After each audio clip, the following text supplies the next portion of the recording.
you so much for being so, it's hard to sit.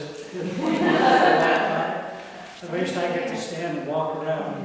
Do you have a good John Wooden story? I don't think I've ever asked you that question. What's your favorite John Wooden story? Oh, gosh. Well, John, as you know, I think it went 68, 69, 70, 71, 72. It went for 7 years, with 1 year in between when they won the national championship. And when I was there at UCLA, this is back 53 and 54, graduate school in 55. I was his manager 1 year. And as his manager, one of the things that I remember every single day, we used to call, where we played was called the B.O. Barn. B.O. Barn because it was a close, and they had gymnastics going on at one end and basketball on the other. And it was kind of one of those places where they played their games where they just wheeled the bleachers out from the side. We didn't have the big auditorium that they have now. But every single day when we went, my first responsibility, I had a bucket around my neck, like a feed bag, filled with water, and I had to go along and sprinkle water on the floor with a big dry mop, and dry mop the whole floor every single day because they'd had a lot of other things going on in between. And that floor had to be perfect because of so many of the exercises. And at that time, he wasn't particularly, he was only there for a very short period of time. I don't know whether you realize that John was an All-American, John Wooden was an All-American basketball player. And he had graduated and he wanted to become a coach, and he got an invitation at UCLA, but he also had an invitation at Indiana. And he had to make a decision. And apparently there was a snowstorm that kept him from getting to a point where he could make contact with UCLA to tell them that he either was or wasn't going to go, and there was some kind of a time thing. And as it turned out, he kept his obligation, even though he wanted to go and had been accepted at Indiana. He kept his obligation at UCLA, even though this snowstorm kept him from making contact and letting him know that he either was or wasn't going to come.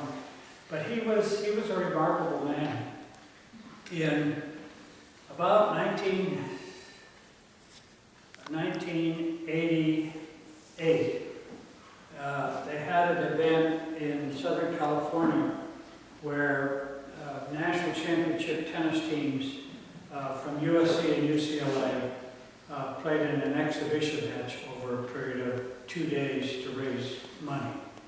And I went back for it, and he was the honorary referee at the time. And he was in his late 80s, and just as spry and outstanding. He was just an incredible individual.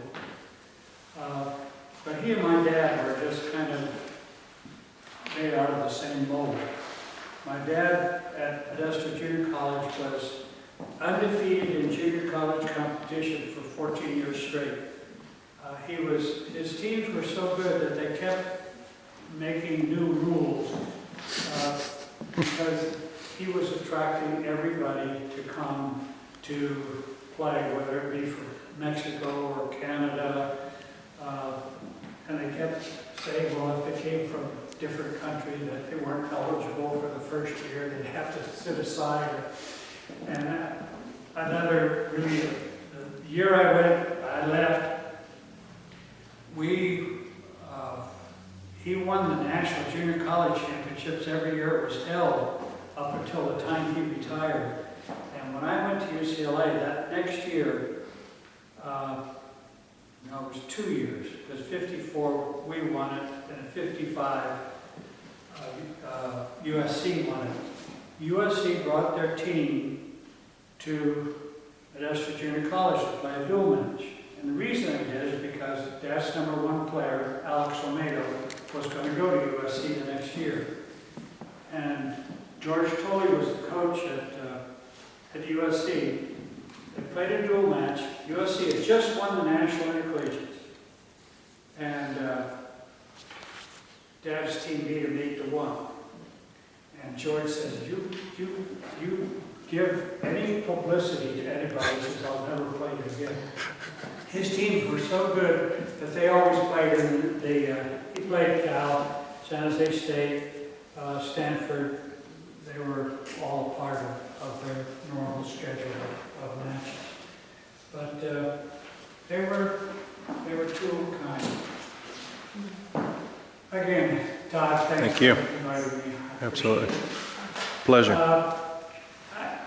Really, if you'll take those affirmations, pick out a few, begin to reprogram yourself, and it does make a difference. Okay, thank you so much. Thank you, Fritz.